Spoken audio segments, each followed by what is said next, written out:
Boa noite, boa noite. Espera todo mundo entrar. Estão animados para o TT Talks de hoje? Todo mundo esperando ouvir esse tema que é tão frequente no dia a dia. Enquanto eu espero uns minutinhos todo mundo entrar aqui na sala, quem quiser comentar alguma coisa que quer saber, deixar na caixinha de mensagens, no chat, pode deixar. Eu vou pedir só para desligar os microfones, pessoal. Eu vou passar por aí na cozinha, rapidinho.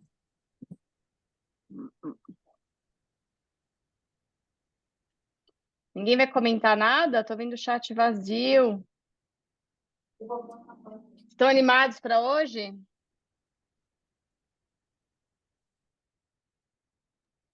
Sim.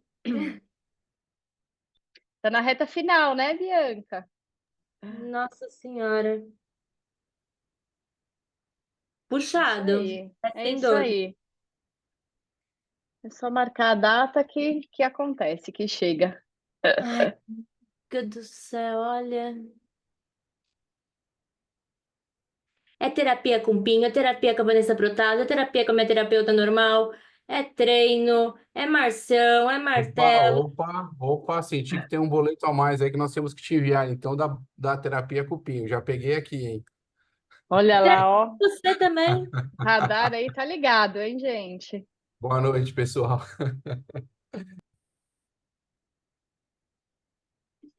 Boa noite. Eu vou dar mais só esperar dar 8h05 e a gente já começa, tá?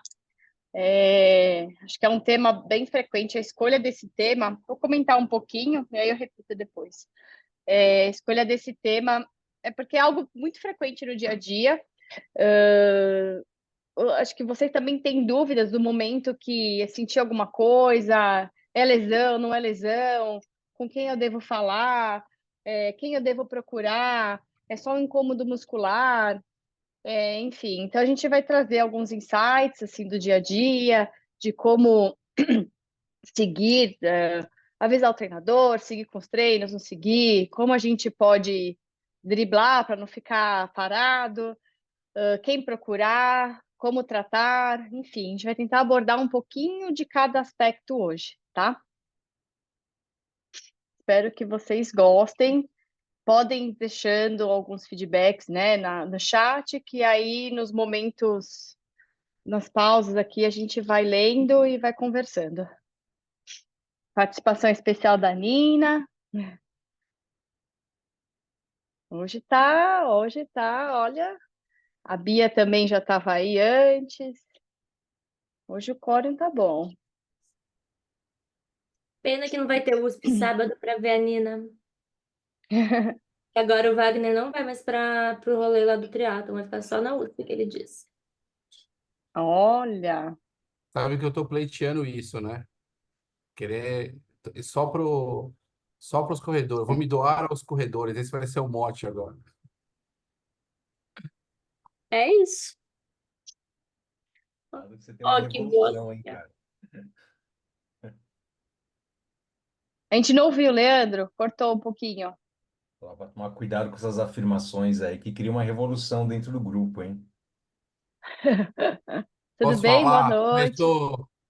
Desculpa, começou a pipocar a mensagem aqui já. Como assim? O que você tá pensando? Vai me deixar? Não, eu quero. Meu, já começou aqui, ó. O Já Ivan tá pensou? por aqui? Boa noite, pessoal. Eu, Ivan. Boa noite, Ivan. Tudo bem?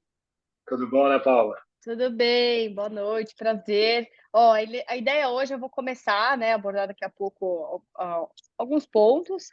E aí a ideia é na sequência, pode ser o Leandro primeiro, depois o Ivan, vão abordar alguns pontos. E aí eu finalizo a aula. E a gente vai deixar fluir conforme fiquem super à vontade para falar com vocês sentirem necessário, tá bom? Bora Legal, lá obrigado. então? Vamos lá. Deixa eu só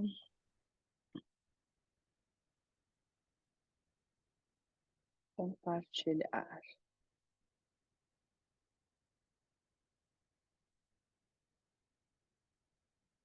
Vamos lá, então. Opa, começou pelo final. Bom, então vamos lá. Opa. A tela minha tá aparecendo? Tá certinho? Clica no reproduzir, Aninha. Tá. Então beleza. Achei que tivesse caído o compartilhamento. Tudo Bora lá, certo. então. Mete Então, ficha. nosso tema hoje é prevenção, reconhecimento e tratamento de lesões.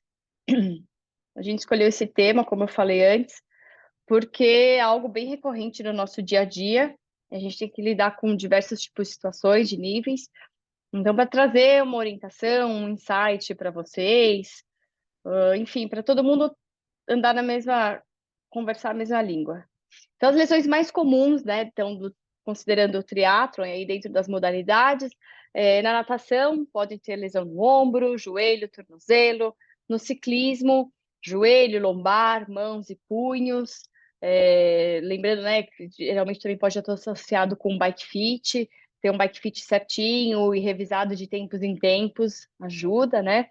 E na corrida, joelho, tornozelo, tendão de Aquiles, trato iliotibial e por aí vai. Então, a prevenção de lesões, o que a gente tem que fazer no nosso dia a dia, ter como uma rotina no nosso cotidiano. Então, sempre fazer um bom aquecimento, alongamento. O aquecimento é realmente começar os treinos, uma percepção de esforço moderado, leve, deixar o corpo aos poucos entrar, né, dentro do exercício para chegar bem na série principal. Fortalecimento muscular específico, respeitar os limites do corpo. Então, se um dia está mais cansado, se um dia não dormiu tão bem, enfim, entender alguns sinais do corpo. Puxa, hoje eu acordei, não estou tão bem, talvez eu não vou forçar tanto, vou respeitar. Enfim, ter essa percepção. Variar os treinos, ou seja, é importante ter uma planilha periodizada, ter uma interconexão de cargas na semana. Então, nem todo treino é forte, nem todo treino é porrada. Os treinos leves são importantes também, por N motivos, além desse, de prevenção de lesões. Utilizar equipamento adequado, seguir a prescrição dos treinos e também é importante ter os exames de check-up em dia.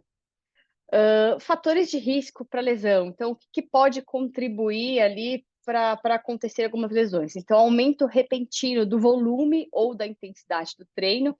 Então, por exemplo, não ter uma sequência, né? Um aumento, por exemplo, nesse gráfico aqui do dashboard, teve um aumento gradual da corrida, mas quando acontece isso de uma forma brusca ou repentina, a gente percebe os picos de fadiga bem altos, né? Acontece de uma forma mais abrupta. Falta de descanso e recuperação adequados. Então, é importante sempre a gente estar priorizando boas horas de sono, qualidade de sono, equilibrar, né? Depois de um treino longo, depois de uma corrida longa, cuidar, né? Desequilíbrios musculares também podem ajudar para acontecer lesões. Então, sempre estar de olho nisso na musculação, em exercícios que possam corrigir isso, uma técnica incorreta na corrida, principalmente, ou no ciclismo, às vezes uma posição de bike fit errada, você vai pedalar de uma forma não correta, que pode sobrecarregar mais uma região ou outra, históricos de lesões anteriores, idade, sexo, condições médicas pré-existentes e nutrição inadequada também entra aí. E aí, então, no dia a dia, puxa, senti dor, o que eu faço? O que fazer? Então, a primeira coisa, você vai começar ali a fazer umas perguntas para mapear. Então, senti dor durante o treino? Senti dor depois do treino? Foi uma dor aguda, uma dor forte? Ou é uma dor um pouco mais moderada? É uma dor que fica mais constante, não dura tanto? Então, qual que é essa duração da dor, né? Quanto tempo ela persiste depois do treino? Ficou naquele dia? Ficou no dia seguinte? Ficou depois? Está durando uma semana? Está durando 2 semanas?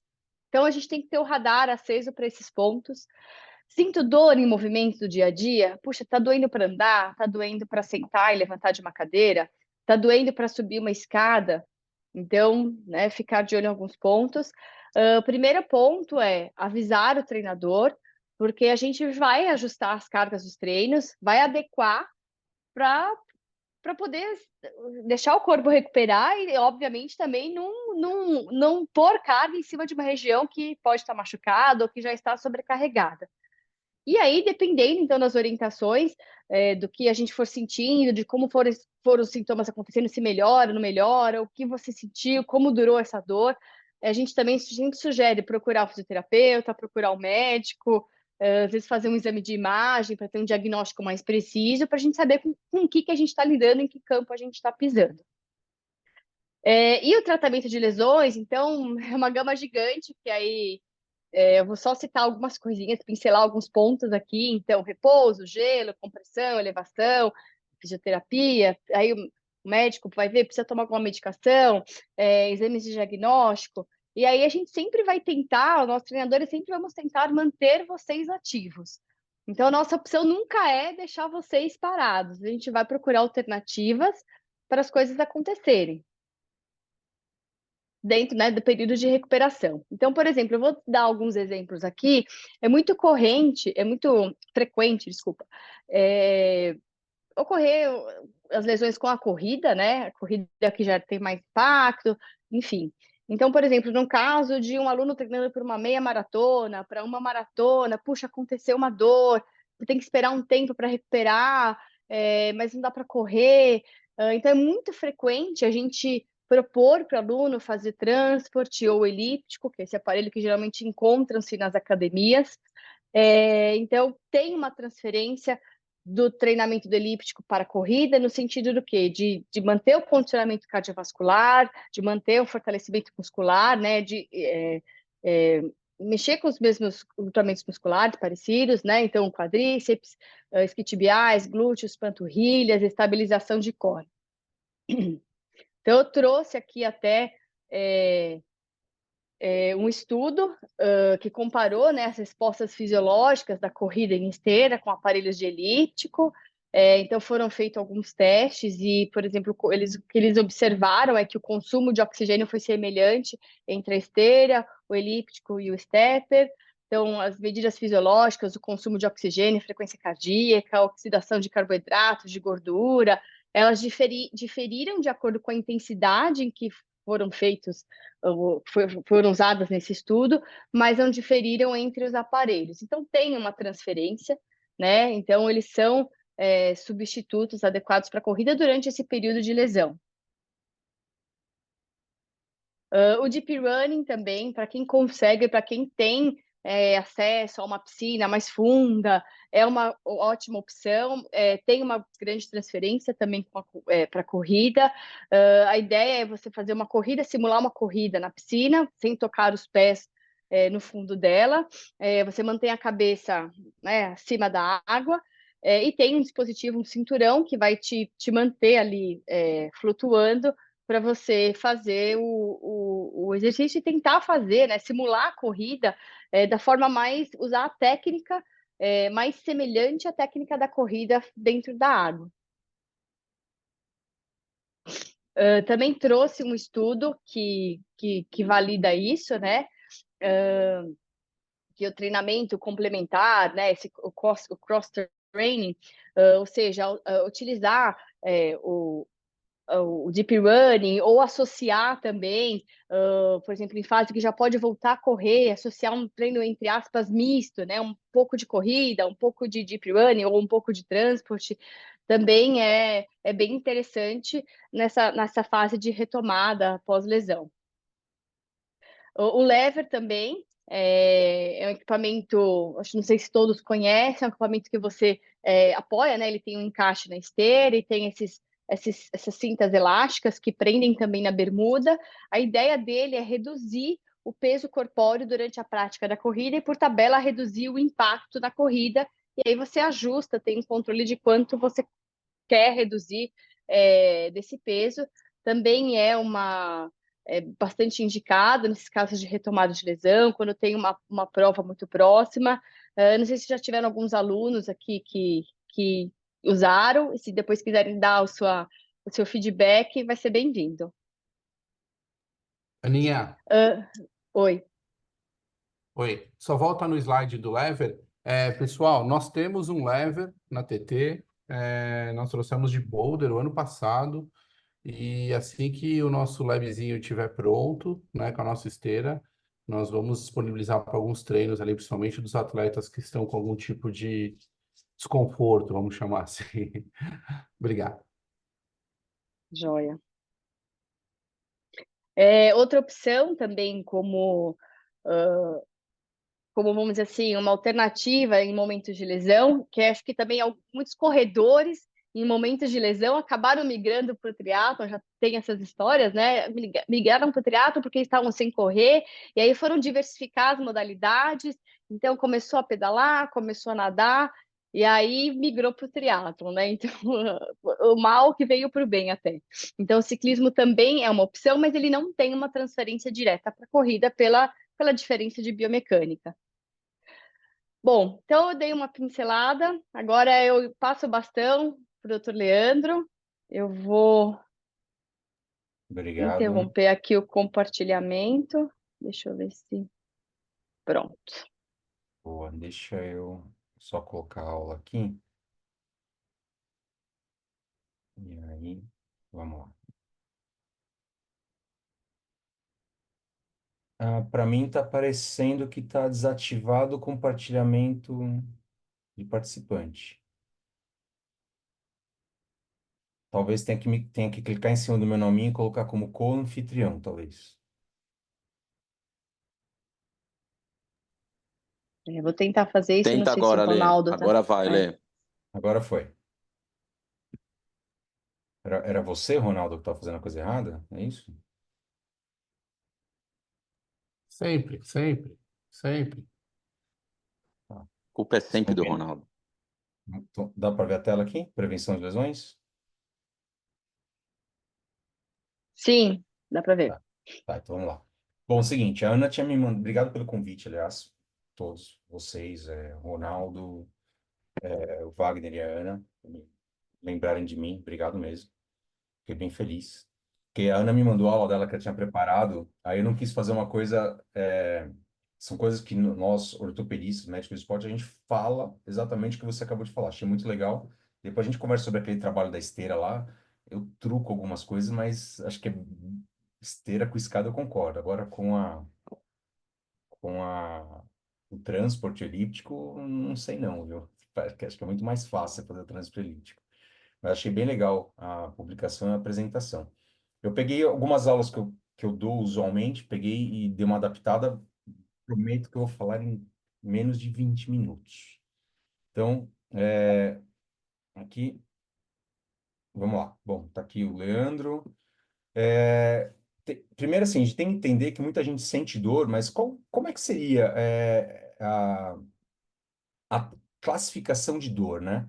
Então, eu peguei um trabalho do Comitê Olímpico Internacional que fala como que você tem que manejar a dor em atletas de elite. Então, tem uma definição pelo Comitê Olímpico Internacional, que é uma definição mundial, na verdade, que dor é uma experiência sensorial e emocional desagradável, que ela pode estar ou não associada a um dano tecidual, ou seja, você não precisa estar machucado, ter rasgado alguma coisa para sentir dor. Simplesmente você estar potencialmente machucado, você pode já sentir dor, porque é uma experiência sensorial e emocional. Isso é muita coisa. Mas quais são os mecanismos de tipos de lesão que a gente apresenta? Então, assim, nós temos as lesões traumáticas agudas, que normalmente são aquelas do evento único. Todo mundo lembra dessa dor aqui do Anderson Silva, né?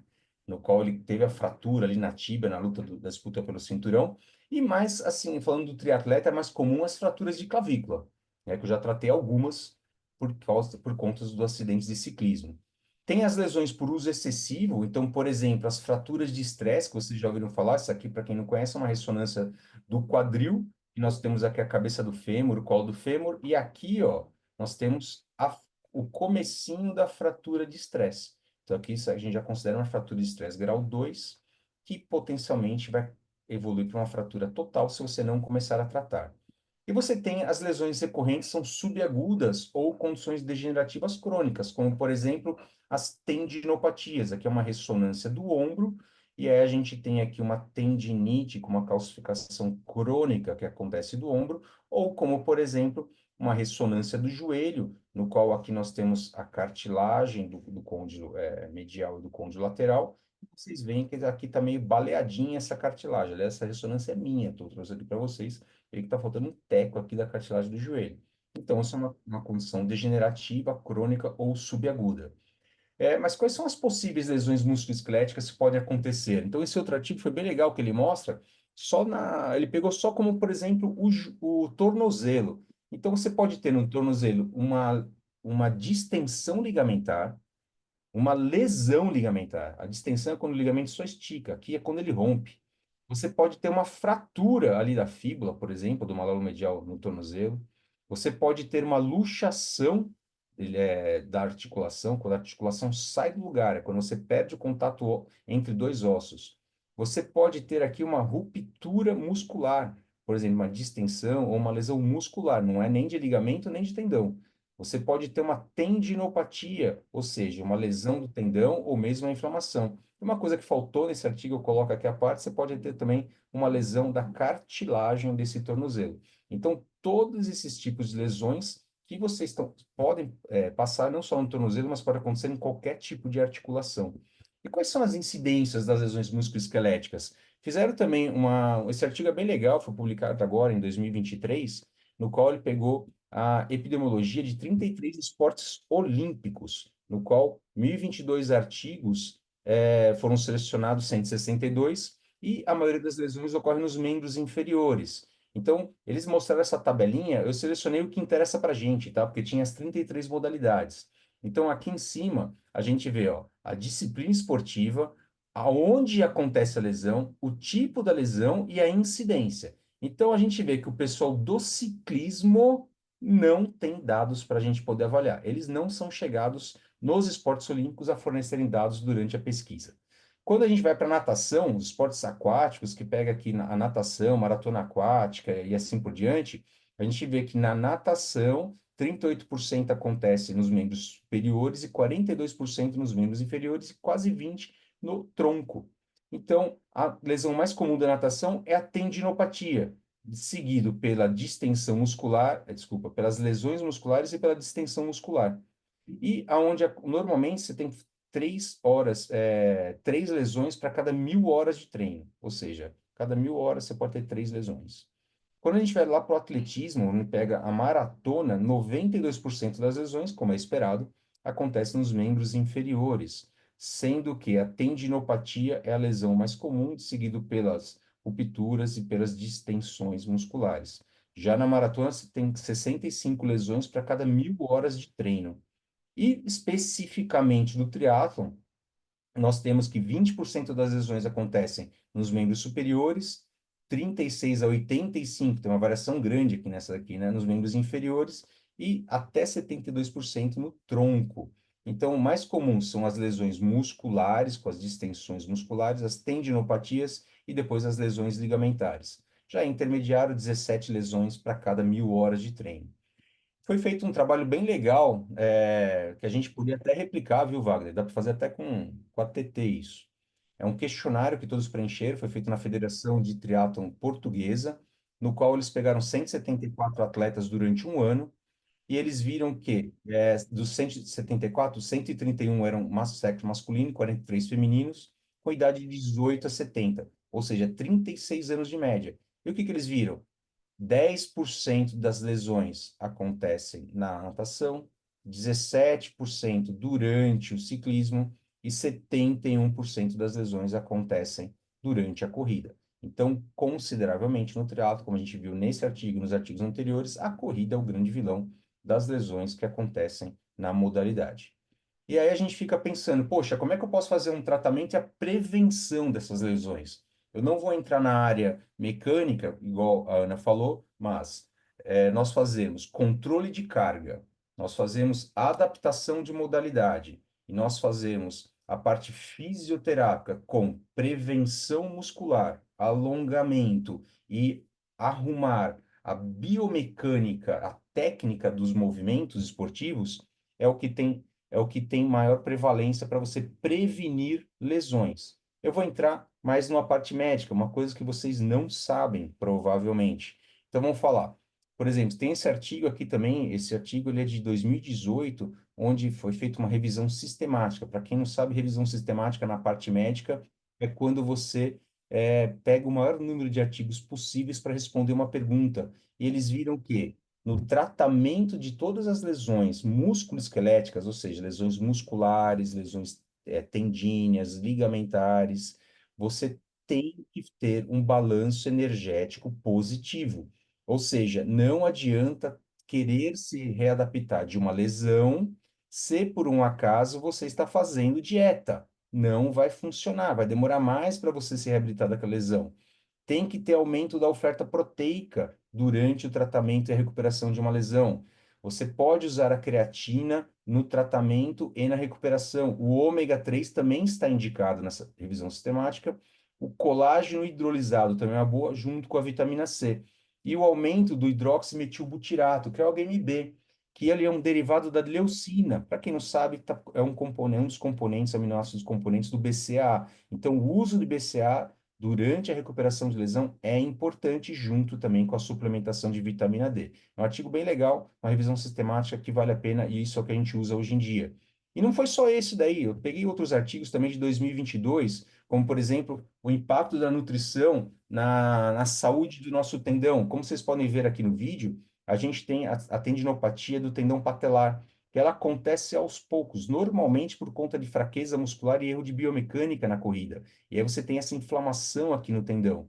Então, esse artigo também, de 2022, assim como daquele de 2018, mostra que o uso da creatina, do ômega 3, do colágeno hidrolisado, vitamina C, aumento do HbA1c, junto com o BCA, suplementação de vitamina D, ajuda no tratamento e na prevenção das lesões, das tendinopatias, das lesões musculoesqueléticas, que são mais prevalentes no esporte.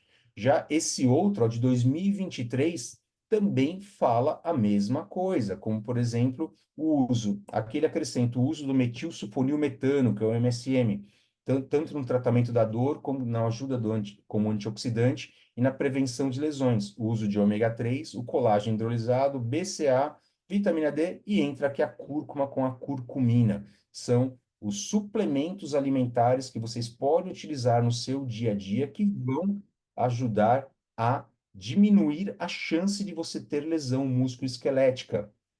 Todo mundo gosta de tomar coenzima Q10 porque a blogueira falou. Só o que precisa tomar, ninguém toma. Essas coisas que eu fico revoltado. Mas vamos lá. Então, a gente seguindo aqui, tem essa meta-análise, uma revisão sistemática e uma outra meta-análise que mostrou quais são os suplementos que a gente pode usar na medicina esportiva que ajudam a tratar as lesões de cartilagem, mas também ajudam nas tendinopatias e lesões musculares. Então, para vocês entenderem essa tabelinha, é o seguinte, ó, tá vendo essa linha preta contínua aqui no meio? Essa linha preta é o que define placebo dos suplementos. Tudo que tiver à direita da linha preta, o placebo funcionou melhor. Tudo que tiver à esquerda da linha preta, o suplemento alimentar funcionou melhor. E esse pontilhadinho é um desvio padrão. Então, assim, pode ser que tenha um erro de interpretação se ele estiver dentro desse desvio padrão. Então, o que que a gente vê? Glucosamina e condroitina, que a gente usou, o Condroflex, que a gente usou, assim, aos quilos, as toneladas, uns anos atrás, para prevenir lesão de cartilagem, a gente vê que está dentro do desvio padrão. Hoje caiu em desuso, a gente não prescreve mais condroitina e glicosaminas, pelo menos para os médicos que estão mais atualizados. Diacerina e como é que ensaponificados de abacate. Também eu não gosto muito de usar, mas eles já estão um pouquinho fugindo aqui da linha preta. O MSN, o metilsulfonilmetano, isso aqui é uma coisa bem legal, principalmente naquele mês antes da prova, tá? Tem um trabalho muito legal que mostra que foi usado em maratonistas, reduziu em mais de 40% a dor que você sente durante a prova, tanto dor articular quanto dor muscular. Então, vale a pena usar. Colágeno não denaturado tipo 2, não hidrolisado tipo 2, que é o UC2. Olha só, começou a se afastar já aqui da linha de corte, então tá melhorando. Aí a gente vê cúrcuma e a curcumina e o extrato de cúrcuma. Olha só como ele está bem afastado. Então é uma coisa que previne também e ajuda na dor e na lesão. E o colágeno hidrolisado é o melhor de todos no uso diário que nós deveríamos comer e tomar usualmente. Eu não usava até 2 semanas atrás, mas eu descobri que a gente consegue mandar fabricar isso daqui numa farmácia de manipulação, que esse aqui é o extrato de Boswellia serrata, também é uma das opções como suplemento alimentar. Então, é bem difícil você pegar, tratar o nosso melhor triatleta da atualidade, do seu Zex fantasia todo ano para correr a São Silvestre, da Dona Cotinha, Dona Mariazinha, que andam na praia. Porque são atletas diferentes, fazem atividades físicas diferentes. Então, nós temos aqui no grupo muitos atletas que estão mais para esse lado, alguns aqui e uns poucos aqui. Então, nós temos algumas pessoas que se encaixam no grupo e a gente precisa entrar nesse grupo e tratar cada um individualmente. Então, como que eu faço para todos os atletas que chegam com algum tipo de lesão musculoesquelética no consultório? Então, perda de peso. Esse artigo aqui, ele respalda o que eu estou falando.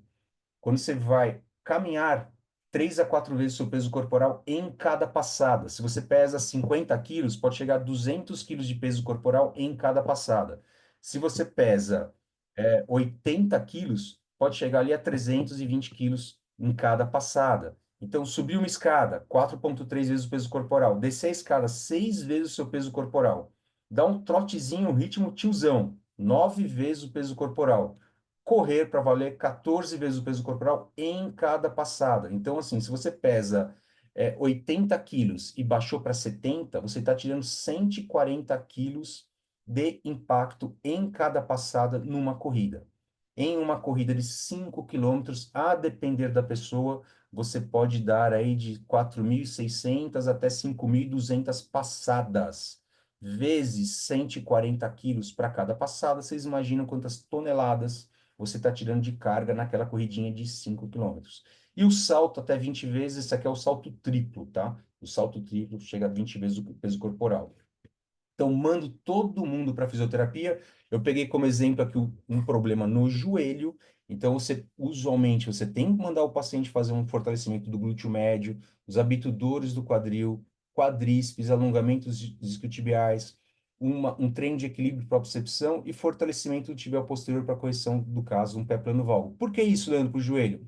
Porque isso aqui faz com que você tenha uma melhora da biomecânica daquele paciente para dar a passada. Então, o alinhamento e a compensação muscular de músculos que estão descompensados, o melhor profissional para fazer normalmente é o fisioterapeuta que faz essa análise em conjunto com o profissional do esporte, que é o professor. Então, mando para a musculação também. Não adianta um brigar com o outro. Um complementa o trabalho do outro. E a gente manda para a musculação para fazer uma adaptação da carga de treino dele para fazer o fortalecimento muscular. Então, fortalecimento muscular melhora a performance, evita a lesão, é importante ser feito sim, tá? Como eu faço? Nas lesões agudas, igual a Ana colocou lá, eu faço, você pegou, bateu, teve um entorse, teve uma luxação, teve algum caso agudo. Então, o que você tem que fazer? Proteger o local, descansar, fazer gelo, fazer a compressão do local para diminuir o inchaço e elevar o membro para você aumentar o retorno venoso. Dessa maneira, ele fica menos inchado. As lesões agudas, como eu trato dor, você dá sim um anti-inflamatório por não mais que 3 dias, e aí você passa para os analgésicos. Por que não mais que 3 dias? Porque muito anti-inflamatório, ele inibe também a recuperação.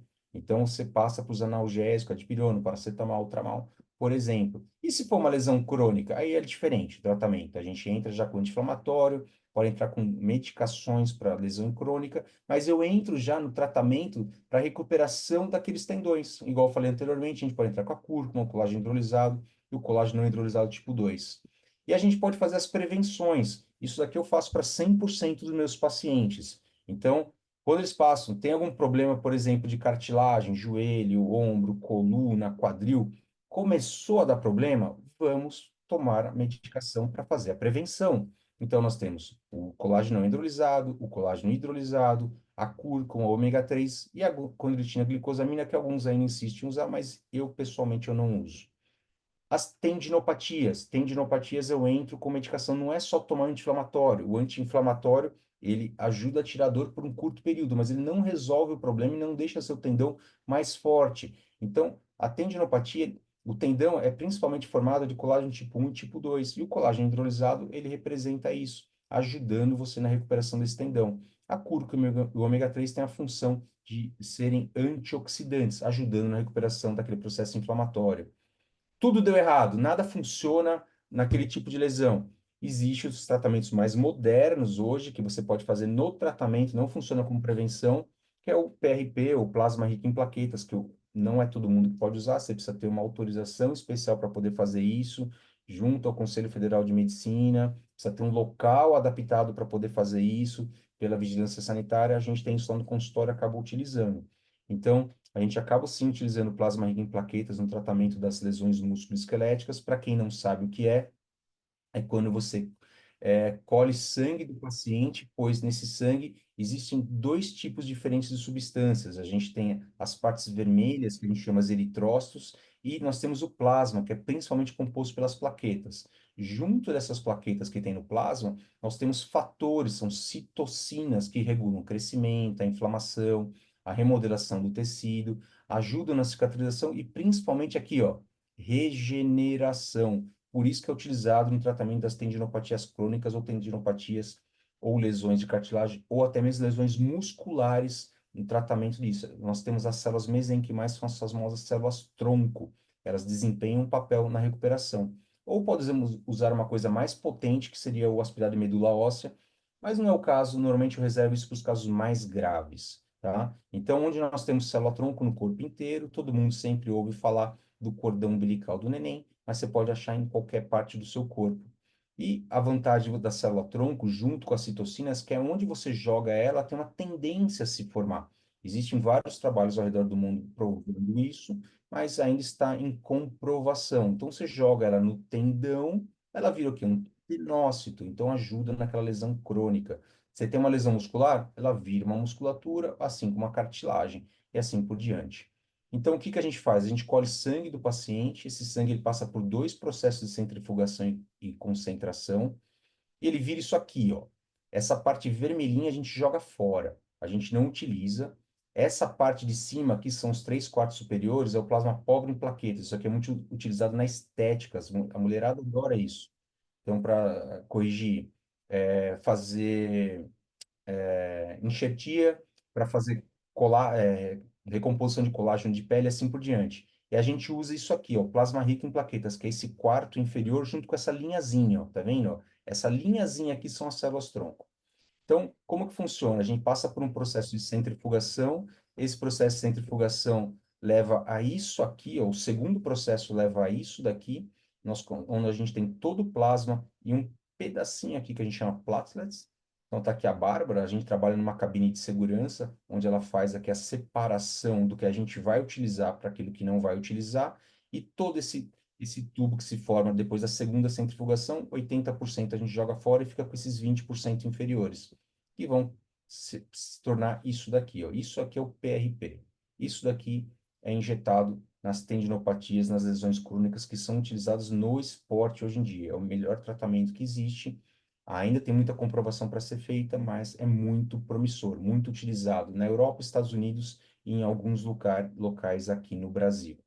Então, para quem nunca viu, a gente tem a Bárbara fazendo, a gente faz a mistura disso com algumas substâncias, então a gente pode utilizar isso junto ao ácido hialurônico, junto ao, por exemplo, um anestésico, junto, por exemplo, a um corticoide, dependendo de cada situação, você pega e faz essa mistura do seu PRP para fazer a infiltração guiada por ultrassom no local que é necessário. Bom, o que eu tinha para falar era isso é o que tem de mais moderno hoje, falar rapidinho, desculpa a demora, mas no tratamento tanto conservador de parte médica, quanto no tratamento mais invasivo, que seria por métodos de infiltração, tá? Então, hoje uma das loucuras que eu mais gosto é essa aqui, ser médico lá do Iron Man e acompanhar vocês, são pessoas que eu admiro muito. Então, quem precisar, tem meu telefone aí no grupo, mas eu tô aqui. É isso aí.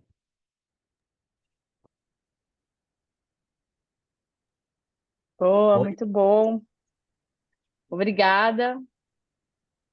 Bem interessante, agregou bastante a parte tanto dos suplementos, né? Que muita gente ouve falar e não tem certeza, muita gente não conhece. E também essa questão do plasma, que alguns alunos também perguntam: esse tratamento vale a pena? Você conhece algo? Então, eu trouxe porque são perguntas que eu ouço bastante no consultório, acho que era legal expor aqui, porque a Sim. gente está no meio de pessoas que treinam alta performance, amador ou profissional, e realmente, muita gente, algumas nutricionistas já estão prescrevendo isso usualmente, tem função, ajuda sim na recuperação, então a gente pode somente daquela parte física, sabe, a fisioterapia, a reeducação de treino, etc., mas o atleta ele pode fazer essa parte também nutricional para ajudar na prevenção. Mas vou te falar, nada disso funciona se o seu corpo não estiver bom. Ou seja, você não pode estar inflamado, você não pode estar doente, você não pode estar com uma alimentação. Nossa, eu nem falei de meta-inflamação. Meta-inflamação é um conceito que a gente tem que estar relacionado à absorção de alguns alimentos no seu intestino por determinadas bactérias, que causam um processo inflamatório crônico que leva à lesão mais fácil em atletas, tá? Então, tem um monte de coisa que a gente pode conversar, mas senão vai a hora inteira, deixa o Ivan falar também. Imagina. Fica para um próximo TT Talks. Isso aí. Vamos passar então o bastão para o Ivan. Vamos lá, vocês estão me Ivan, ouvindo fica bem? super à vontade. Vamos lá, boa noite, pessoal, tudo bem? Quero agradecer o convite, espero poder agregar aí algum conhecimento, levar alguma coisa sobre a fisioterapia no tratamento das lesões, né? Então vamos lá, bom, depois dessas duas apresentações ótimas, eu não montei a minha, eu estava numa correria louca e não montei uma apresentação, tá? Nós vamos bater um papo, vamos falar um pouco sobre tratamento, sobre como a fisioterapia age aí nessas lesões mais comuns que pode acontecer. E depois vamos ver, pessoal, vamos no finalzinho falar um pouquinho se tem alguém com lesão, o que nós estamos fazendo, e vamos ver se a gente acha alguma coisa legal para agregar, tá bom? Então vamos lá, né? O doutor Leandro falou bom, todo mundo já falou tudo que nós gostamos aí de falar sobre prevenção e tratamento de lesões. Então, a Ana Paula já falou todas as questões de carga, descanso, variação de treino e tudo mais. O Dr. Leandro já falou super legal sobre a suplementação, sobre descanso, bem bacana. Aí o Dr. Leandro comentou que dor é uma experiência sensorial com lesão tecidual ou não, certo? Muito legal, né? Realmente a gente tem muitas queixas de dor que não se encontra nenhuma lesão, faz 1 milhão de exames e a gente não vê lombalgias que não apresentam lesão tecidual, né? Mas as lesões mais comuns aí no esporte, principalmente no triatlo, são lesões teciduais, né? Então não é apenas dor. Então a gente acaba identificando o que é essa lesão, né? Então quando a gente vai identificar, então é uma lesão de tendão que realmente tem uma estrutura abalada, ou uma tendinite de manguito rotador que tem uma alteração no tendão, já tem uma tendinite calcária, né? Então nós temos uma estrutura inflamada e com alterações, ou uma lesão muscular que tem ruptura de fibras, né? Então, nas lesões mais comuns nos esportes, na corrida, na bicicleta, na natação, a gente necessariamente tem lesão tecidual, né? Poucos casos a gente não tem nenhuma lesão de tecido. Então, eu queria dividir assim, ó, lesão, tipo de lesão, né? Então, vamos falar um pouco de lesão aguda e lesão crônica, tá? As lesões agudas normalmente acontecem aí, tirando as fraturas, os acidentes, vamos dizer assim, né? O corredor torceu o pé, então vou considerar isso um acidente, né? Ou uma fratura, no caso de outros esportes de contato e que pode ocorrer uma fratura. Mas o que seria uma lesão aguda que pode acontecer no triatlo? Então, nós podemos ter um entorse, nós podemos ter uma distensão, uma ruptura muscular. Isso vai trazer, né, características, né? Não havia dor nenhuma, né? E a gente começa, no momento, subitamente ter uma dor forte, incapacitante, que impede, traz uma grande disfunção, impede a continuidade, ou no dia, ou posterior, os próximos treinos. Tá? E a gente tem as lesões crônicas, né? Essas daí são as mais comuns, é o que a gente está mais acostumado. As lesões crônicas ocorrem por uso repetitivo, por excesso, né, de alguma região do corpo. Então, na natação, as tendinites no braço, na corrida, os tornozelo e pé, fasciites e tendinite de Aquiles, que vem devagarzinho, né? Um dia eu treinei e senti um pouquinho, né? Toda vez que eu treino eu sinto um pouco, mais passa. Então essa é uma lesão crônica, ela vem trazendo alterações de tecido. E aí eu achei interessante, porque o tema seria prevenção, reconhecimento e tratamento das lesões. Então nessas lesões crônicas, como elas vêm devagarzinho, né? Seria interessante reconhecer rapidamente que está começando a acontecer alguma coisa, para a gente justamente fala com o treinador, fala com o fisioterapeuta, fala com o médico e conseguir já manejar isso antes que vire algo muito crônico, né? Então, a chegar a fazer um exame e ver que já tem ruptura de um monte de coisa, ruptura parcial, de quantidade significativa de fibras, né? Que vai retirá-lo do esporte, vai trazer um tratamento muito mais demorado, muito mais moroso e cuidadoso, né? Então, acho que a divisão de lesões em aguda e crônica já dá algumas dicas para nós no tratamento, né? De como que nós vamos começar o tratamento dessas lesões. A gente pode também dividir as lesões, o tratamento, em fases do tratamento da lesão, né?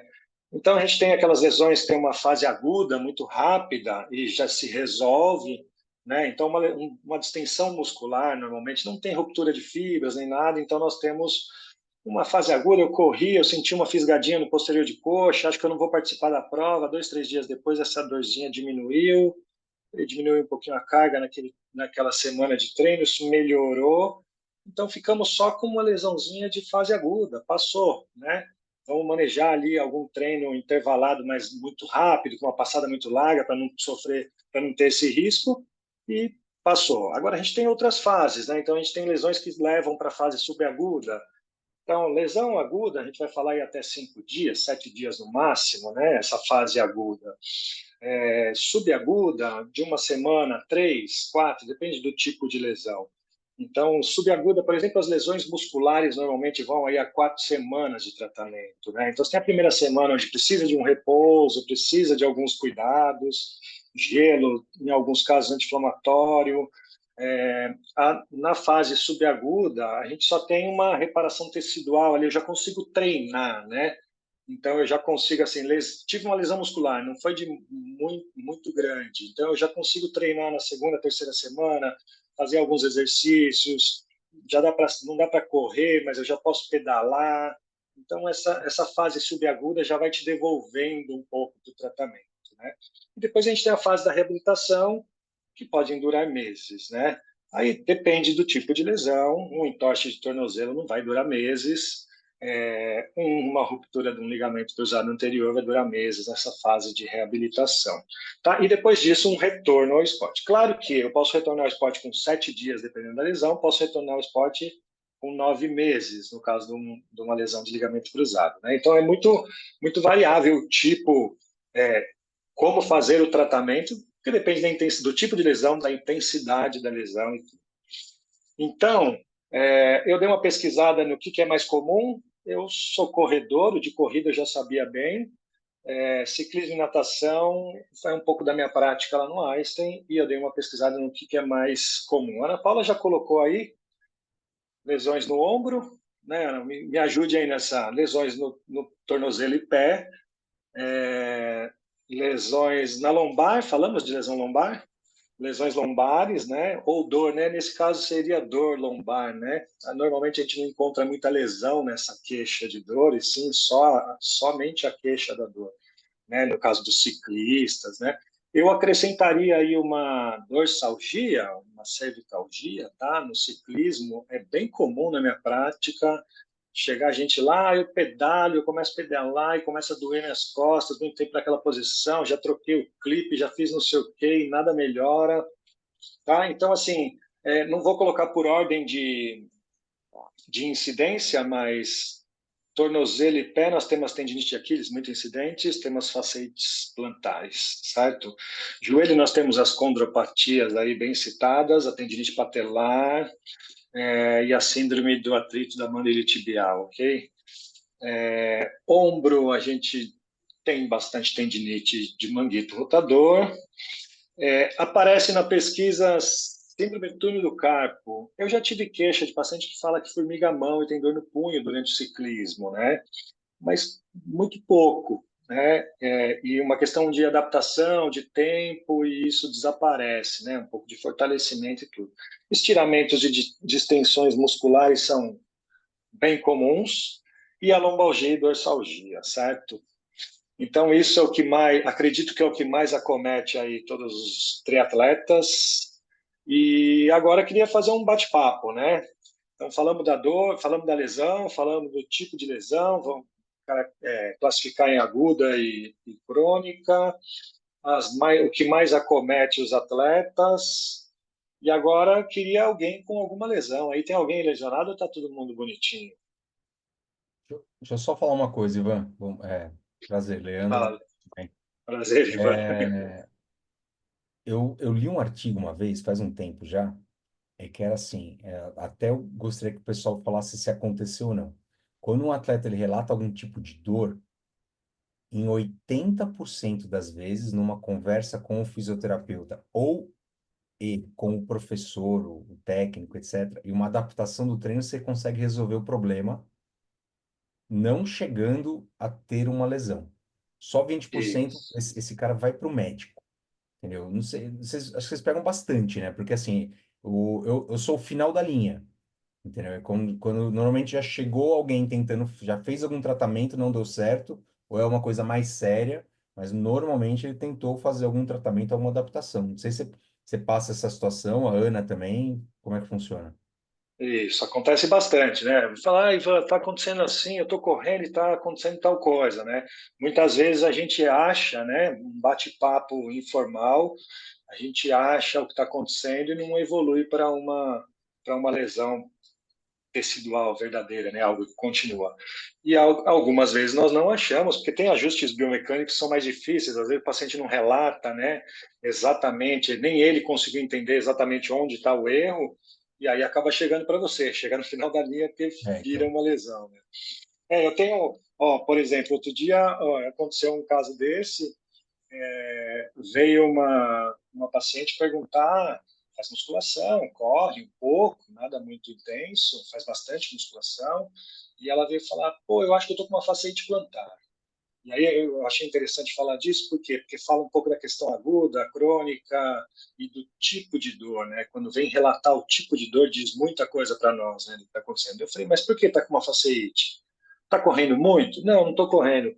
Mas toda vez que eu faço um treino, depois eu fico com uma dor aqui. Mostrou uma dor na fáscia plantar, né? Sem dor no calcâneo, dor só na sola do pé, vamos dizer assim. E eu falei, quando acontece essa dor? Ah, depois do treino. Tá, durante o treino não acontece? Não. No começo do treino não tem dor? Não. De manhã, quando você pisa no chão, você tem dor? Não. Falei, vamos conversar um pouquinho. A característica dessa dor não está me dizendo que isso é uma fasciite plantar, né? Você teria que ter uma dor matinal, né? Não necessariamente, mas é muito comum. Você teria que ter uma dor que começa no começo do treino e depois de 1 quilômetro de corrida ela desaparece, né? Porque aqueceu, porque desensibilizou, flexibilizou o tecido. Mas não era isso. A característica é no final do treino, da metade para o final. Falei, não parece ser uma fasciite, né? Aí peguei, fiz uns testes, tirei o tênis e falei, tá, durante a musculação, no agachamento, então agacha aí.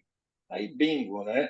Não é uma fasciite plantar. Na hora do agachamento, ela está fazendo garra com o dedo, estava fazendo flexão dos dedos para melhorar a estabilidade. E aí vai fadigando a face plantar, né? Então a musculatura vai fadigando e da metade para o final dói para caramba. Aqui passa, não dói de manhã. Tá descansado de manhã, né? E aí a gente já, vamos fazer o seguinte, vamos tirar esse tênis, vamos treinar um pouquinho aqui, eu quero que você faça um exercício de abre dedo, apoia no chão, fecha dedo faz o exercício sem fazer a garra, sem apertar o dedo, tá, põe a carga que você faz aí, faz algumas repetições, aqui já doeria, e o pé certinho no chão, acabou o problema, né? Então esse era um potencial cliente seu, né? Se ele não bate um papo com o fisioterapeuta ou com o correção treinador dele, biomecânica, né? Sim. Uhum. né? Fizemos uma correçãozinha que nem ela percebia que ela estava fazendo uma garra, estava treinando com tênis, fazia força ali, encolhia os dedos e não era uma lesão até então. Poderia se tornar, né? Ia ficar tudo retraído ali, ia ter dor nos dedos, no cabeça do metatarso, poderia gerar um problema e foi corrigido. Não é sempre assim, mas às vezes a gente acha ali o problema, né? Vamos lá, pessoal. Vamos conversar sobre algum caso aí para a gente ver, né? Vamos falar um pouco do tratamento. Se alguém quiser falar de alguma lesão aí que está em tratamento, ou alguma dor que está sentindo, fica à vontade, que daí a gente vai tentando falar sobre isso. Mas vamos falar de tendinite de Aquiles? Então vamos lá, da parte da fisioterapia, tá? Se vocês me permitem. Então vamos lá, corredor, 40 e poucos anos, corre bastante experiência de corrida, já correu maratona, está treinando para uma meia maratona, comecei a sentir uma dor no tendão de Aquiles. E aí comecei a sentir uma dor, treinei um pouquinho, a dor passa, continuei treinando, a coisa foi degringolando e agora ele tem dor matinal, dor no início do treino e às vezes dor no dia a dia andando. Começou a ter uma disfunção. Aí a gente já encaminha para o doutor Leandro para fazer todo um acompanhamento. Mas o que a gente faz na fisioterapia para uma tendinite, né? Então eu queria dividir aí que, só para conhecimento de vocês, que se você tem essa dor sempre que você treina, principalmente uma dor de manhã, e passa rapidamente, uma dor no começo do treino, já é um sinal de que existe uma lesão ali, né? Vem crescendo uma lesão ali. Então, precisamos conversar com o treinador, precisamos conversar com o fisioterapeuta, com o médico para fazer alguma alteração mecânica de carga, alguma coisinha ali, algum ajuste para diminuir esse estresse que está acontecendo ali, porque senão provavelmente em pouco tempo você vai parar de treinar para fazer um tratamento bem mais sério, né? A gente tem que dividir antes disso tendinite de Aquiles em duas, né? Eu podia falar da tendinite de Aquiles retrocalcânea, né? Aquela tendinite lá embaixo, bem perto do calcâneo, ou a do terço médio, né? Que é a mais comum. É um exemplo, eu vou falar dessa tendinite de Aquiles retrocalcânea lá embaixo, que é um erro bem comum que eu vejo. Todo mundo que tem tendinite de Aquiles vai na fisioterapia e faz alongamento, né? Eu citei aí uma pessoa de 45 anos, que é um corredor experiente, com 45 anos de idade, ele já tem alterações teciduais de perda de elastina, com uma flexibilidade de tendão um pouco prejudicada, né? Então, talvez um dos fatores seja esse. E aí, entendem que a tendinite vai sendo criada na questão, eu vou esticando o tendão além da capacidade de distender, né? Então, ele chega no final do curso, vamos dizer assim, né? Com 20 anos de idade, o final do curso dele é muito longo, então, durante uma corrida, você não chega nesse final. Com 45, 50 anos de idade, pode acontecer de você já estar chegando no limite da flexibilidade dele e ele faz aquele tac, né? Esticou tudo com microlesões. E aí vai para a fisioterapia e uma das coisas que a gente vê é alongamento. E alongamento faz exatamente isso, distende, né? Alongamento estático, estamos dizendo, né? Distende até aquele ponto e fica ali, né? Então, nós não estamos alongando as tendinopatias, né? A não ser que eu veja um grande encurtamento muscular, uma grande retração, alguma coisa muito clássica que me induz a fazer um alongamento. Normalmente fazemos algum exercício que vai dar essa flexibilidade, vai fazer o papel do alongamento, que é ganhar flexibilidade, sem pôr em tensão no limite máximo por uma exposição muito longa. E aí, na tendinite retrocalcânea, que é aquela lá embaixo, lá perto da inserção do tendão, o que é muito comum é na hora de fazer o fortalecimento, porque em toda tendinite, acho que a fisioterapia contribui muito com aquele trabalho excêntrico, né? Então, todas as contrações excêntricas têm uma capacidade de a longo prazo alterar a estrutura do tendão, depositando mais elastina, deixando isso um pouco mais flexível. Então, todo mundo vai para o exercício excêntrico, que realmente é provado que isso ajuda demais, mas na retrocalcânea você não pode passar do negativo, né? Então, se você está fazendo um tríceps oral num step, não seria interessante você descer além da linha do chão, né? Porque você vai fazer o calcâneo tracionar o tendão para trás, e esse é um dos motivos da dor retrocalcânea ali, né, na tendinite. Então a gente tira faz isso no chão, né? Deixa eu pôr meu celular aqui, ele está aqui, então a gente vai sair para o chão e vai voltar no chão. Eu não vou pôr ele no degrau para não fazer um alongamento excessivo e não fazer essa compressão que o calcâneo vai fazer no tendão. Na tendinite de terço médio, nós não temos esse problema, podemos descer, e aí você tem uma fase excêntrica muito maior, com uma amplitude maior, e vai gerar todas essas alterações estruturais que são necessárias para esse tendão ficar mais flexível e na volta dos seus treinos ele não sofrer com esse estiramento em final de curso, né? Então, acho que do tendão de Aquiles aí, tirando, claro, vamos ter que respeitar aquilo que eu falei da fase aguda, repouso, gelo, vamos fazer um laser, você vai tomar um anti-inflamatório que o Dr. Leandro vai passar para você, você vai suplementar com tudo necessário, mas nós vamos acrescentar no momento certo, acho que o grande lance aí seriam as compressões excêntricas, progredindo para um treino de força e potência em seguida, para que você retorne melhor do que você começou e com uma chance menor de ter uma recidiva. Boa. Tá? Oi, Ivan, fizeram uma pergunta aqui, ó, o Rui perguntou, o uso de acessórios como canelito ou meio de compressão ajuda na prevenção de lesão? Olha, me corrija se eu estiver errado, mas assim, tem publicação, shorts de compressão. Então, quando você usa shorts de compressão para lesão de isquiotibial, que é a musculatura posterior da coxa, e até mesmo de quadríceps, reduzem até 30% a chance de lesão. Tanto que vocês podem reparar que todos os jogadores de futebol profissional, principalmente na Europa, têm contrato do uso de shorts de compressão para treinar, tá? Então é obrigatório. Eu não lembro de estatística com o uso de canelito ou meia de compressão, mas eu não sei te dar um número para falar que reduz a lesão, mas reduz também. Uma outra coisa Isso. que reduz, se você for fazer viagem longa, se você for fazer viagem longa, principalmente para outro continente, principalmente se você quiser chegar nessa viagem depois de 10 horas de voo, 12 horas de voo, tem que usar, tá? Porque isso reduz também a chance de lesão no dia seguinte, mesmo que você for fazer um trotezinho, tá? Você não deve fazer treinos de média e alta intensidade pós-viagem longa, então sempre usa meia de compressão nessa viagem. Você tem alguma coisa diferente aí, vamos falar? Eu vi esse artigo, parece que a justificativa para os shorts de compressão ajudar a evitar lesões musculares, né? No caso, seriam de quadríceps e isquio, principalmente isquio, é pela redução da vibração muscular, né? Então, nós estamos tendo uma contração linear ali numa corrida, numa bicicleta, e existe um balanço dessa musculatura durante a corrida, né, na absorção de impacto. E essa força linear, quando ele está se movimentando, pode ser um fator de causa de lesão. E o shorts poderia alinhar isso, dar uma compressão, daria um alinhamento. A gente pode extrapolar isso para a panturrilha, né? Não tem artigos, mas dá para extrapolar pelo raciocínio.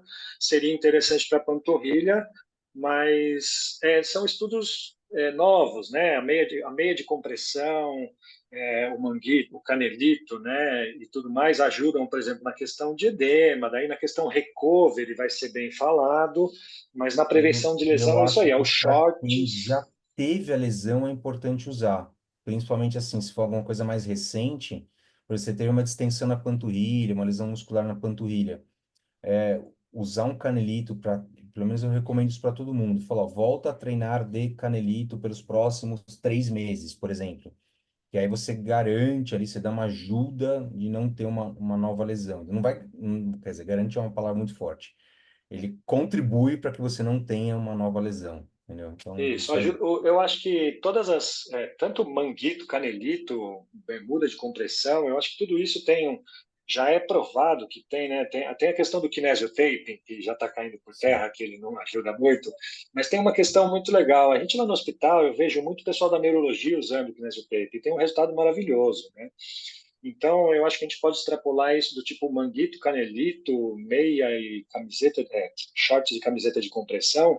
Eles têm um negócio legal que ao fazer a compressão, você dá mais propriocepção, né? Então, ao fazer uma compressão, você sente melhor aquela região. Então, existe um extrapolamento do tipo, se você sente melhor, você está mais consciente, a chance de machucar é menor.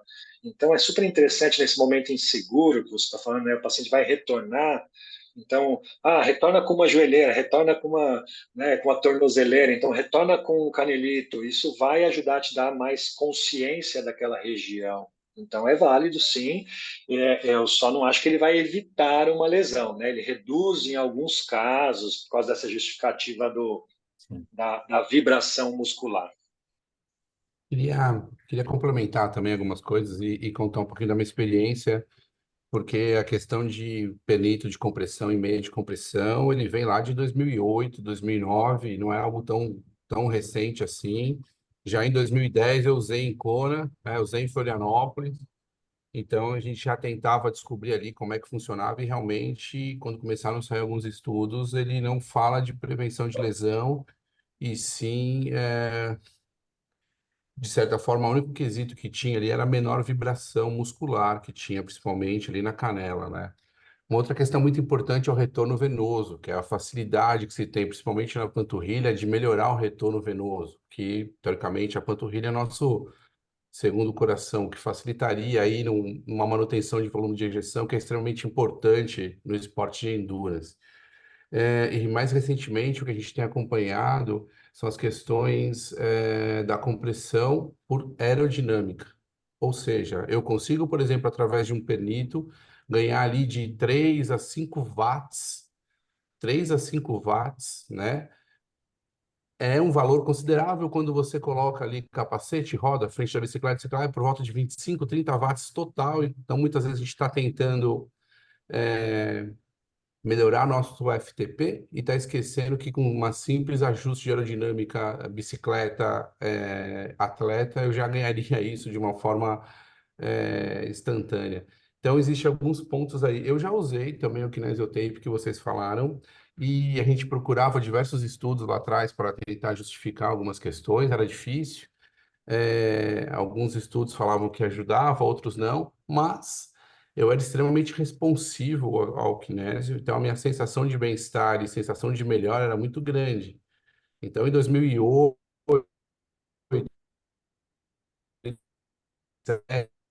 acho que 2008, 2009, 2010 eu cheguei a usar.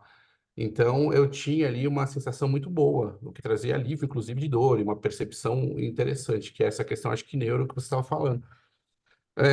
Acho que basicamente é isso, pessoal, que eu lembro de compressão. Muito legal. A questão da aerodinâmica aí, da diminuição de atrito, eu não tinha pensado, é bem interessante, né? A questão da vibração muscular, eles realmente conseguiram comprovar. A dúvida é do retorno venoso, né? Claro, no esporte de longa duração ele vai agir de alguma forma, eles não sabem o quanto isso pode ajudar, porque se você está correndo uma maratona, um maratonista tem o melhor retorno venoso possível, né? E naquele momento ele está em atividade, significa o retorno venoso está em 1000%, né? A não ser que seja muito extenuante, muito final, daí ajudaria alguma coisa. Então isso a gente vê alguns artigos brigando, ainda acho que é cedo para falar sobre o retorno venoso, mas a percepção aí, igual você falou, é muito legal. A questão do atrito é muito bacana e a questão da vibração muscular também ajuda, né? Não vamos usar isso como isso vai prevenir lesão, mas eu acho que no retorno de uma lesão vale. Se você se sente bem, isso vale e pode usar sem problema algum, tá? Em relação aos shorts também, para nós, triatletas, é muito difícil. A gente não consegue usar shorts, a não ser que fosse só em treinos, porque em prova ele ficaria extremamente inviável devido à roupa de borracha, enfim, outras questões ali, e trocas muitas vezes. Então, Mas ficaria um pouco hoje, mais o Wagner, a complicado. própria roupa, o macaquinho, Inteira, né? é inteira, Ele já é feito com essa tecnologia de é. compressão, né? Ela é inteira, mas é que para ter a compressão exatamente que traz os benefícios, precisa ter, de certa Sim. forma, milímetros de mercúrio ali É. exatamente mensurado em todas as partes e partes diferentes. Então, pessoal, ainda é difícil falar que realmente isso é uma coisa que funciona, né? Legal. Mais alguma? Vamos falar de tratamento de.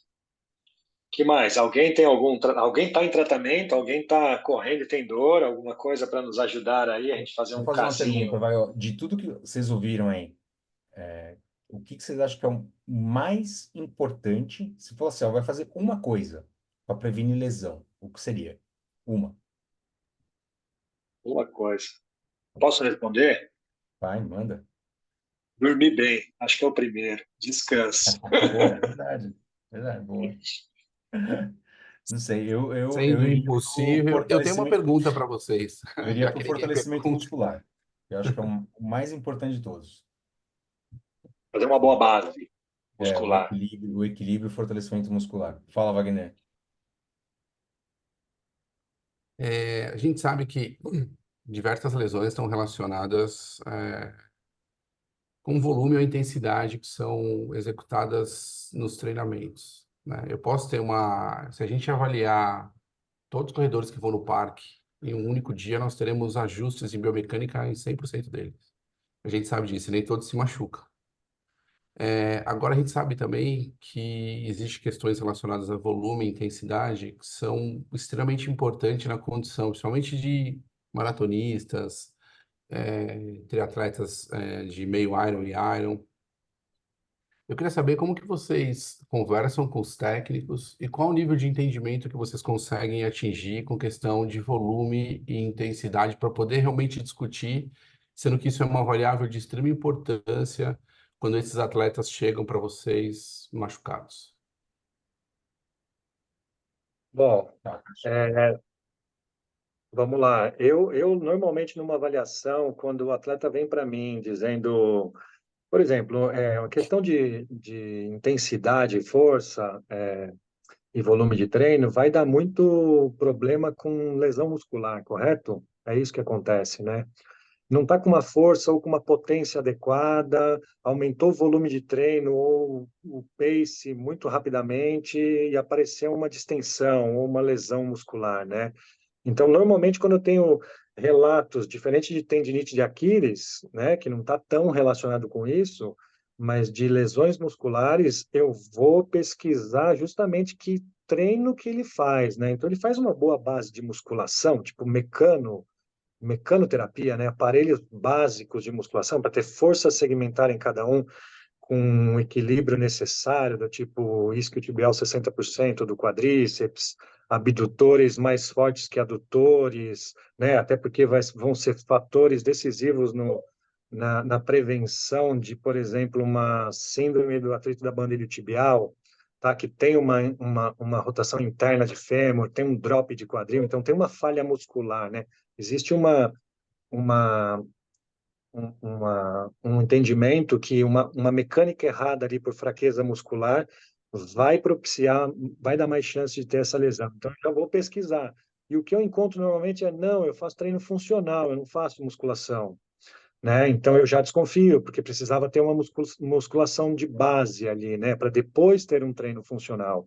Ou, não, eu faço a musculação bonitinha, mas eu não faço um treino de salto, eu não faço uma pliometria, então ele não tem uma potência adequada. Daí, se pedirem para ele fazer um treino intervalado de alta intensidade, pode ser que ali ele não vai gerar potência suficiente. Daí eu vou conversar com o treinador se eu tiver acesso para a gente ver se a gente ajusta, porque daí nem é com a fisioterapia, né? Eu vou tratar a lesão, mas a chance de relesão, eu não vou conseguir fazer esse trabalho na fisioterapia. Eu vou ter que bater um papo com o treinador dele, dizendo, ó, vamos fazer uma base muscular e vamos fazer um treino de potência e pliometria para que ele tenha menos chance de ter uma relesão, né? Então, na avaliação, a gente já começa pensando em como vai tratar, qual seria o ponto fraco, e, se for o caso, conversar com o treinador, porque ele foge um pouco, né? Eu não vou conseguir na fisioterapia ficar fazendo esse monte de treino com o atleta num estado já bom, porque esse treino é feito num momento bem avançado, numa fase lá na frente, de retorno ao esporte e tudo, né? Sei, é Ó, isso? Foi essa a pergunta? comigo, Wagner, eu vou dar um exemplo. Acho que antes do Ironman Full, eu tratei, sem exagero, acho que uns 7 ou 8 atletas que estavam com tendinopatia do isquiotibial. Então, assim, tendinite de isquiotibiais, que é a musculatura posterior ali da coxa, aquela dor que você sente lá no bumbum e pode correr para a coxa inteira, classicamente é uma lesão por overuse. Ou seja, você está tendo um excesso de treino que pode estar relacionado a uma posição errada ou não, que levou a uma inflamação crônica.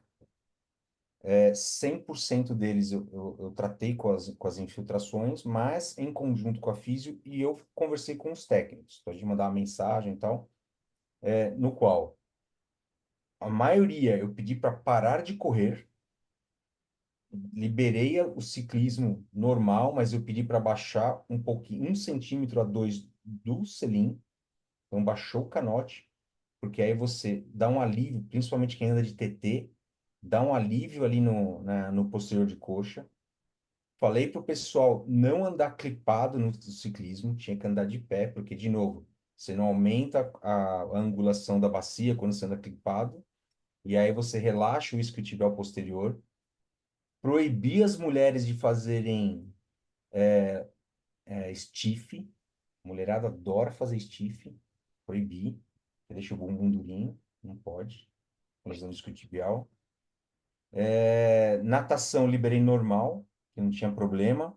E assim que aí liberei treino de escada e transporte. Assim que foi melhorando, aí foi voltando no trotezinho normal e voltar para a corrida. Não tem segredo, cara. 100% deles fizeram a prova do Ironman. Talvez não tenham conseguido fazer no tempo desejado, mas também a opção era não fazer a prova, entendeu?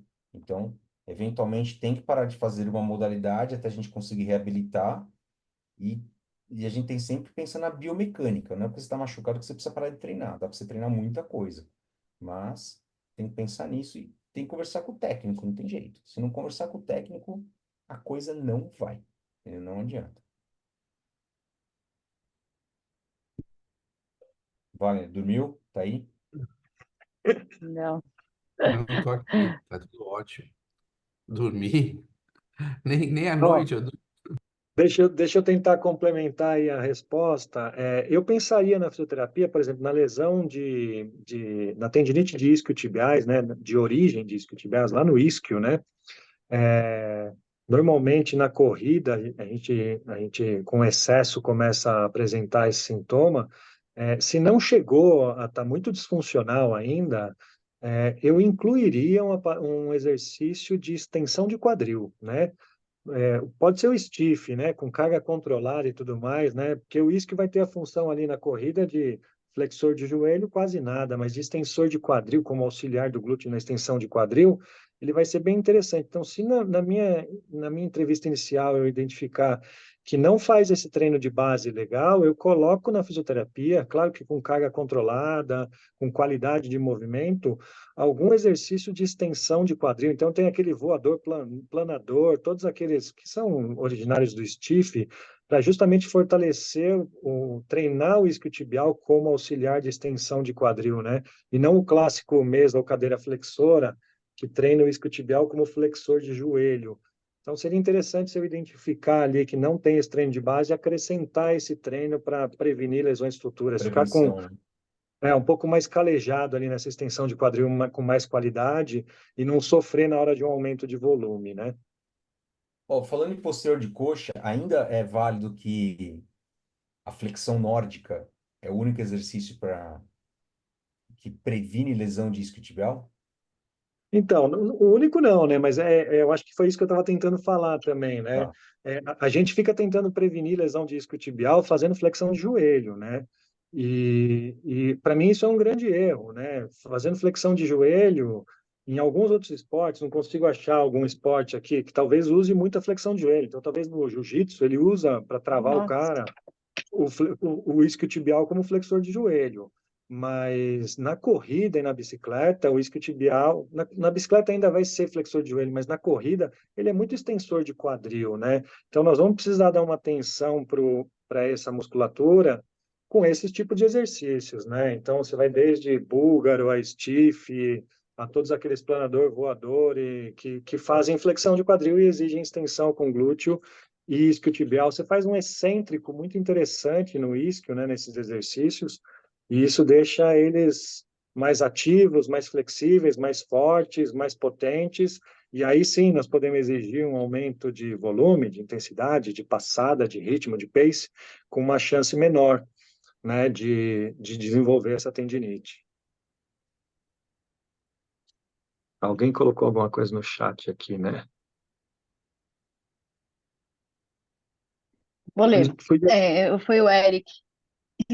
Fui diagnosticado há um mês com ressonância com sinais de estiramento do plano miofacial superficial do sólio adjacente à transição mioaponeurótica distal do gastrocnêmio medial, com leve alteração de sinal, com padrão de edema sem delimitação de coleções. Estou com físio desde então, retomando a corrida, alternando com caminhada, porém fico com receio de voltar à lesão e ter que parar novamente, como fiquei por 3 semanas. Porém, preciso ser honesto comigo que, devido à agenda, pulei várias vezes os exercícios de fortalecimento muscular da academia. Depois um sorrisinho, um sorrisinho numa carinha Ó, triste. cara, bom, ele merece uma estrelinha, Eric, só por ter feito autoanálise aí. Cara, não tem o que fazer. Lesão, distensão muscular de 2 a 6 semanas para melhorar, assim, se for pensar em fisiologia. Mas uma boa é você fazer acompanhamento com ultrassom. De vez em quando eu libero os pacientes para voltar a correr mais rápido, uma intensidade maior, pelo ultrassom. O ultrassom é um excelente método de você ter mais confiança, entendeu? Porque a ressonância vai demorar para ter uma nova mudança, mas o ultrassom te ajuda. E é percepção, não tem, uma hora você vai ter que arriscar, entendeu? Começa no trotezinho, vai aumentando a intensidade, e se tiver tudo bem, segue, entendeu? É isso. O Eric está sendo acompanhado pela fisioterapia, pelo treinador. Então, assim, tudo que você faz na fisioterapia, tudo que você faz com o seu treinador, vai começar a se aproximar muito da corrida, né? Então, a partir do momento que você estiver saltando um pouco com uma perna só, sua panturrilha vai estar apta a correr. A partir do momento que você estiver fazendo uma pliometria interessante, um exercício excêntrico com alguma velocidade, com alguma carga, isso está se aproximando muito da carga que vai ser exigida durante a corrida. Então, conforme você vai evoluindo nesse treinamento, né, que é o que eu estava falando lá, conforme você começa, lesou, comecei com exercício isométrico, tá? Hoje tem lesão muscular, só podemos uma isometria, mas depois podemos um isotônico, depois um concêntrico excêntrico, depois com sobrecarga, depois com velocidade. Vai chegar um momento que você vai falar, pô, isso que eu estou fazendo aqui já é muito parecido com o que eu estou fazendo na corrida. E daí você vai começar a correr devagar, vamos retornar gradual, mas com mais confiança, né? Porque você está reproduzindo algo muito parecido, né? Joia. O Marcel colocou que está recuperando de uma fratura por estresse na fíbula. Foi bem frustrante. É Então, isso, mas ó, só vou falar uma coisa, rapidinho. Fratura de estresse na fíbula é erro de técnica de corrida, tá? Ou você Da tá correndo, fíbula. na fíbula. Ou você tá correndo com o pé para fora, em vez de estar correndo assim, você tá correndo com o pé lateral, ou você tá pisando muito supinado com uma fraqueza do tendão fibular. Vai recuperar a fratura, mas você vai ter de novo. Não é praga. Você precisa ajustar a sua corrida. Se você não corrigir sua biomecânica, vai ter de novo. Oi, Leandro, é o Marcel aqui. Bom saber isso. Na verdade, eu tenho uma pisada bem supinada, né? E para ajudar, eu também troquei de tênis nesse período, de intensidade de provas, etc. Eu coloquei um tênis de carbono e eu sentia mesmo, pegando essa parte supinada aberta ali. Então, cara, aí outra coisa, ó. Você não tá usando Isso. tênis de carbono para treinar, né? Não, não, foi para fazer as provas. Tá, não usem, tá bom? Treine para treinar. Uhum, Você precisa de vez em quando para dar uma maciada, mas uhum. não tem nada assim, mas a percepção geral de todo mundo é que quem usa constantemente tem maior número de lesões, principalmente relacionado ao Aquiles e às fraturas de estresse, de pé e tornozelo. Mas assim que melhorar, ou já, na verdade não precisa melhorar, você já pode fazer os exercícios de correção de pisada agora, entendeu? Você não precisa esperar melhorar, você já pode fazer na fisioterapia os exercícios de correção de pisada, que assim que melhorar, você já tá bom, entendeu? Então, tem que corrigir isso daí, senão vai dar problema. Esses institutos de biomecânica que você testa a pisada, vale a pena não? Você pode até fazer uma baropodometria, mas, sinceramente, vai ser mais uma análise visual, entendeu? Vendo ali, Uhum, a gente começa cortando mato alto, sabe? Vê a análise visual, vê como é que tá, faz uma análise da musculatura intrínseca do pé e tornozelo, corrige isso, que aproveita agora esse período que você está recuperando, entendeu? Corrige isso, e quando você voltar já está corrigido. Aí tem que ver o tipo do tênis. Por exemplo, você precisa usar tênis de estabilidade. Você não pode ser um tênis que é muito molinho, que faz isso aqui, ó, sabe? ou que pega, dobra muito, vai ter que ser um tênis mais estável, provavelmente para para pisada supinada, para evitar Uhum. de novo essa supinação excessiva. E aí tem que ver se você não está rodando o pé. São os dois principais, pisada supinada excessiva ou rodando o pé para fora. É o que causa fratura de estresse de fíbula, que é rara, tá? Eu tratei um paciente só esse ano. Acho que ano passado não É. tratei nenhum. É uma coisa meio rara. Obrigado. É, isso mesmo. Acredito que uma análise na esteira do seu treinador, do fisioterapeuta, para ver alguma correção, e uma baro para ver descarga de peso ali, né? Já está supinado, mas só vai comprovar isso, seja suficiente. Daí, caso não tenha uma correção, algo mais ácido para laboratórios de movimento, inicialmente não tem necessidade, né? Provavelmente é visível, né? Um pé está rodado ou está muito supinado, vai ser, grosseiramente, nós vamos ver e fazer exercícios de dicas de correção, né? Bom, o Nós Luiz temos mandou que tem duas aqui. cirurgias. Oi, pode falar, Não, é isso aí. Ivan, Eu ia desculpa. falar que eu ia falar que o Luiz estava mandando a cirurgia da Ah, tá. mosaicoplastia. Lê lá para nós. Isso. Eu vou ler, ele tem duas cirurgias no joelho, a última foi uma mosaicoplastia da patela com enxerto autólogo. Fiz infiltração de ácido hialurônico. Faz sentido fazer essas infiltrações de ácido para prevenir o desgaste futuro? Ah, e a musculação, para mim, virou um remédio. Sem a musculação, não dá para correr. Acho que a infiltração é com o doutor, isso. Então assim, ó. Bom, eu também tenho mosaicoplastia nos dois joelhos, tá? Então tamo junto. Sim, faz todo sentido, não só com ácido hialurônico. Hoje, ó, o ácido hialurônico é o básico. Assim, fazer com ácido hialurônico a cada 6 meses, se for só ácido hialurônico, é obrigação sua fazer, tá? Porque senão pode realmente ter de novo. Se o problema era na patela, você tem um erro biomecânico aí também. Tá? Então, assim, ou você tem fraqueza do glúteo médio, ou você tem encurtamento dos isquiotibiais ou fraqueza do quadríceps. Aí você pode ter também um negócio chamado tripla hiperextensão, que você corre inclinadinho para frente. Então você precisa corrigir isso daí, porque senão não adianta mergulhar num tanque de ácido hialurônico se você não corrigir a sua mecânica da corrida. Então, mas realmente faz todo sentido. Eu não faria só com ácido hialurônico, é que assim, que eu gosto, mas a literatura médica fala que quando você faz ácido hialurônico junto com as células-tronco, então plasma rico em plaquetas, ou BMA ou BMEC, tem mais efeito, a duração é maior, tá? Então, pode chegar até 2 anos de duração, em vez de só 6 meses com ácido hialurônico.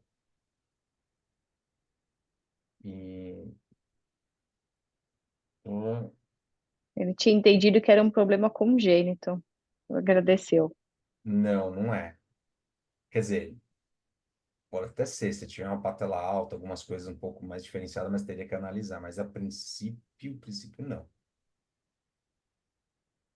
O Juan escreveu: tendinite patelar pode estar ligada à mecânica de corrida também? 100%. Com 100% mecânica da corrida. sobrecarga também, né? Com aumento repentino, com fraqueza de quadríceps, com fraqueza de isquio, com fraqueza até de tríceps sural, né? Que não impede a anteriorização da tíbia. Muita tendinite patelar ou condropatia pode ser por um sólio que não segura a anteriorização da tíbia na fase da marcha ali de resposta à carga, de começar por o pé inteiro ao chão.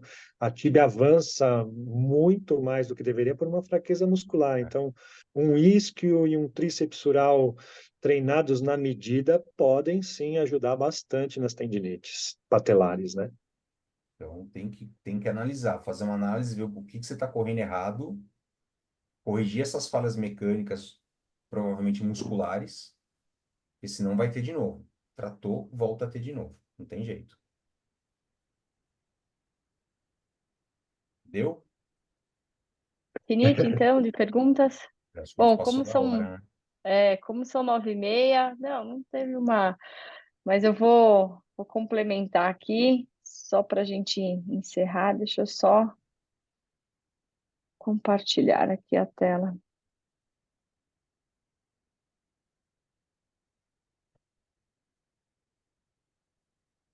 Nossa, não tô.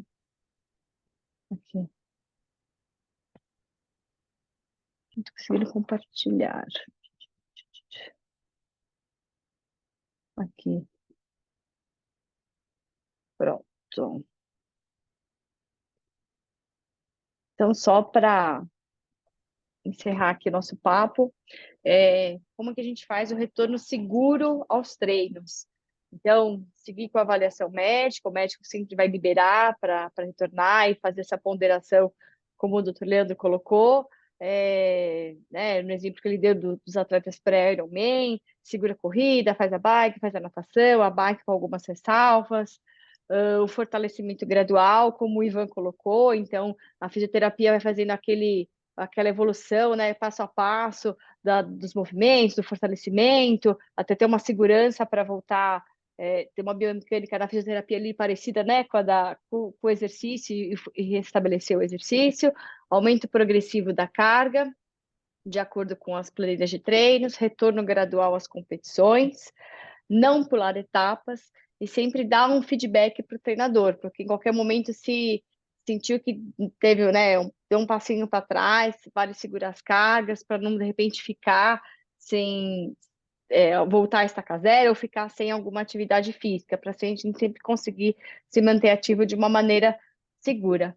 Então é isso, queria agradecer vocês dois, foi bastante, trouxeram insights riquíssimos, informações riquíssimas, acho que o pessoal ficou, né, fervilhando ali as ideias. Espero que tenham gostado e sugestões, críticas, podem mandar. Obrigada. Legal, obrigado, gente. Muito bacana. Obrigado, Ana, pelo convite. Obrigado, Ivan, pelas compartilhar as informações. E valeu, galera. Você vê aí na. Valeu, Valeu, galera. pessoal. Obrigado. Boa noite. Boa Obrigadão, obrigado. noite. Obrigado. Valeu. Obrigado, Ivan.